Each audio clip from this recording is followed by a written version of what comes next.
চা বাগানে কর্মরত অবস্থায় চিতাবাঘের আক্রমণে আহত হলেন এক মহিলা চা শ্রমিক। ফাঁসিদেওয়া ব্লকের গয়াগঙ্গা চা বাগানের এই ঘটনাকে কেন্দ্র করে আতঙ্ক ছড়িয়েছে গোটা বাগান জুড়ে।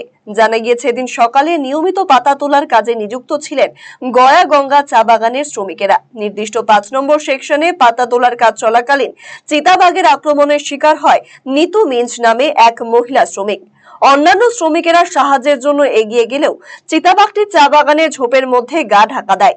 এরপরে আহত ওই শ্রমিককে প্রথমে নিয়ে যাওয়া হয় ফাঁসিদেওয়া গ্রামীণ হাসপাতালে এবং এরপরে তাকে স্থানান্তরিত করা হয় উত্তরবঙ্গ মেডিকেল কলেজ হাসপাতালে। চিতাবাঘটির তল্লাশিতে নেমেছেন বনকর্মীরা। আর উর্মিলা আর নিচু একসঙ্গে ছিলাম, তো পাতা তুলছিলাম। তো মানে কি একটা দুইটা চাই বুদার সামনে আমি ছিলাম, আর ওই মানে কি একটু পিছন দিকে, আর উর্মিলা ছিল ওই একটু পিছন দিকে। তো মানে কি কোথায় থেকে আসলো বাঘটা আমনে সামনে, হ্যাঁ দেখতে তো আমরা পারলাম না। কোথা থেকে আসলো বাঘটা সেটা আমরা দেখতে পারলাম না। যখন ধরলো, হাতের মধ্যে ধরেছিল, তখন মানে কি ওই পড়ে গেল নালার মধ্যে পড়েনি, মানে কি একটু সাইডে যেখানে বুদা ছিল না সেখানেই পড়ে গেল ওই। তখন আমি ওই চেঁচাচ্ছে কি আমাকে বাঁচাও আমাকে বাঁচাও বলতেছি। তখন বলছি কি হলো কি হলো, চলো না দেখবো।